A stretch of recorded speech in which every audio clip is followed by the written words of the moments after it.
Hidup ini adalah kesempatan. Hidup ini untuk melayani Tuhan. Jangan sia-siakan waktu. Shalom pemirsa, sebelum mendengarkan firman Tuhan hari ini, kita sama-sama berdoa. Bapa yang baik yang bertahta dalam kerajaan surga, kami mengucap syukur Tuhan buat berkat yang boleh kami rasakan hingga saat ini. Tuhan, pada kesempatan ini kami akan mendengarkan audio kitab Kejadian. Kiranya firman-Mu ini boleh menjadi berkat bagi kami dan nama Tuhan yang dimuliakan. Kiranya Tuhan memberkati kami dalam kehidupan kami. Mohon ampun dosa pelanggaran kami, karena kami berdoa dalam nama Yesus yang menebus kami dalam dosa. Amin. Kemudian pergilah Yusuf memberitahukan kepada Firaun, ayahku dan saudara-saudaraku beserta kambing dombanya, lembu sapinya, dan segala miliknya telah datang dari tanah Kanaan, dan sekarang mereka ada di tanah Goshen. Dari antara saudara-saudaranya itu dibawanya 5 orang menghadap Firaun. Firaun bertanya kepada saudara-saudara Yusuf itu, apakah pekerjaanmu?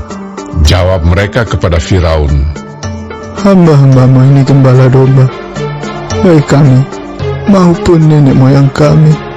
Lagi kata mereka kepada Firaun, kami datang untuk tinggal di negeri ini sebagai orang asing, sebab tidak ada lagi padang rumput untuk kumpulan ternak hamba-hambamu ini, karena hebat kelaparan itu di tanah Kanaan. Maka sekarang izinkanlah hamba-hambamu ini menetap di tanah Goshen. Lalu berkatalah Firaun kepada Yusuf, ayahmu dan saudara-saudaramu telah datang kepadamu. Tanah Mesir ini terbuka untukmu.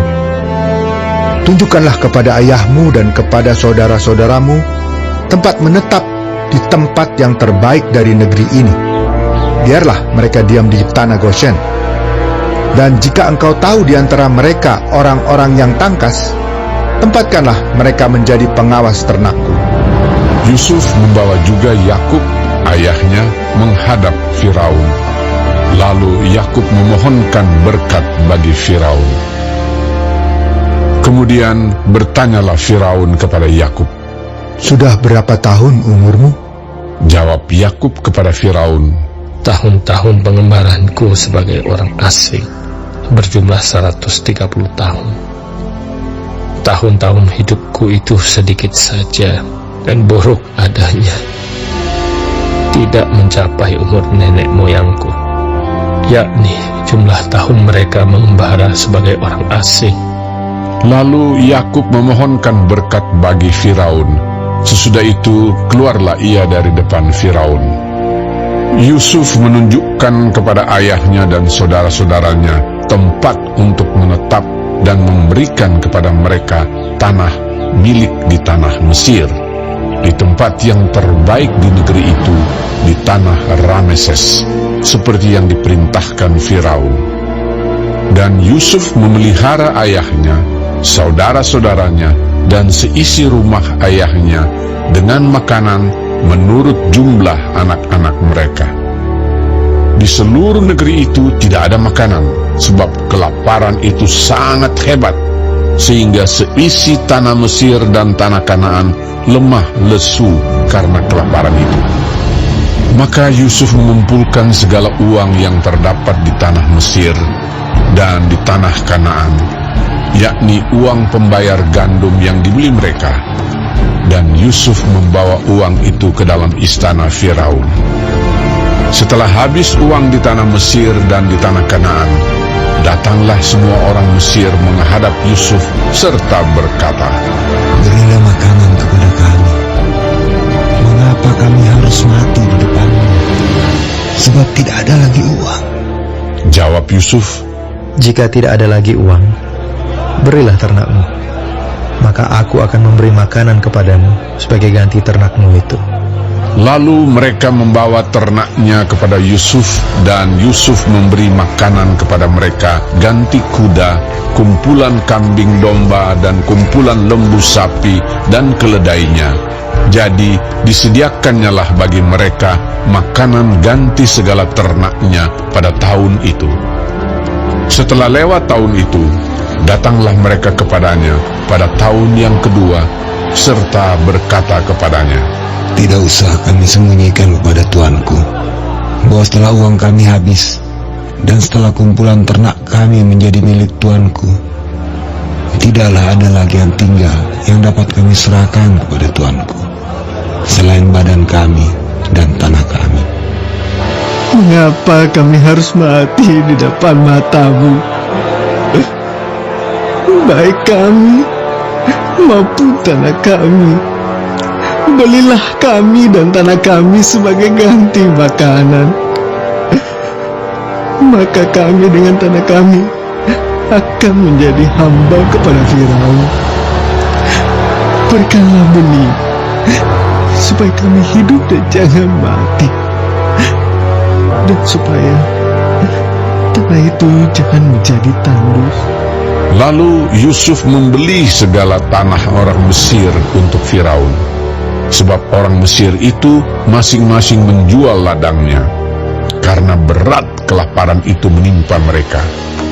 Demikianlah negeri itu menjadi milik Firaun. Dan tentang rakyat itu, diperhambakannyalah mereka di daerah Mesir dari ujung yang satu sampai ujung yang lain. Hanya tanah para imam tidak dibelinya, sebab para imam mendapat tunjangan tetap dari Firaun, dan mereka hidup dari tunjangan itu. Itulah sebabnya mereka tidak menjual tanahnya. Berkatalah Yusuf kepada rakyat itu, Pada hari ini aku telah membeli kamu dan tanahmu untuk Firaun. Inilah benih bagimu, supaya kamu dapat menabur di tanah itu. Mengenai hasilnya, kamu harus berikan 1/5 bagian kepada Firaun, dan yang 4 bagian lagi, itulah menjadi benih untuk ladangmu, dan menjadi makanan kamu dan mereka yang ada di rumahmu, dan menjadi makanan anak-anakmu. lalu berkatalah mereka, Engkau telah memelihara hidup kami. Asal kiranya kami mendapat kasih Tuanku, biarlah kami menjadi hamba kepada Firaun. Yusuf membuat hal itu menjadi suatu ketetapan mengenai tanah di Mesir sampai sekarang, yakni bahwa 1/5 dari hasilnya menjadi milik Firaun. Hanya tanah para imam tidak menjadi milik Firaun. Maka diamlah Israel di tanah Mesir, di tanah Goshen, dan mereka menjadi penduduk di situ. Mereka beranak cucu dan sangat bertambah banyak. Dan Yakub masih hidup 17 tahun di tanah Mesir. Maka umur Yakub, yakni tahun-tahun hidupnya, menjadi 147 tahun. Ketika hampir waktunya bahwa Israel akan mati, dipanggilnyalah anaknya Yusuf dan berkata kepadanya, Jika aku mendapat kasih-Mu, letakkanlah kiranya tangan-Mu di bawah pangkal pahaku, dan bersumpahlah bahwa Engkau akan menunjukkan kasih dan setia kepadaku. Janganlah kiranya kuburkan aku di Mesir, karena aku mau mendapat perhentian bersama-sama dengan nenek moyangku. Sebab itu angkutlah aku dari Mesir, dan kuburkanlah aku dalam kubur mereka. Jawabnya, Aku akan berbuat seperti katamu itu. kemudian kata Yakub, Bersumpahlah kepadaku. Ya Bapa. maka Yusuf pun bersumpah kepadanya. Lalu sujudlah Israel di sebelah kepala tempat tidurnya. Baik, sebelum mengakhiri firman Tuhan hari ini, kita sama-sama berdoa. Bapa kami yang di sorga, dikuduskanlah namamu. Datanglah kerajaanmu, jadilah kehendakmu di bumi seperti di sorga. Berikanlah kami pada hari ini makanan kami yang secukupnya, dan ampunilah kami akan kesalahan kami, seperti kami juga mengampuni orang yang bersalah kepada kami. Dan janganlah membawa kami ke dalam pencobaan, tetapi lepaskanlah kami daripada yang jahat. Karena Engkaulah yang empunya kerajaan dan kuasa dan kemuliaan sampai selama-lamanya. Amin. Terima kasih pemirsa telah mendengarkan firman Tuhan hari ini. Sampai ketemu besok hari. Terima kasih Tuhan.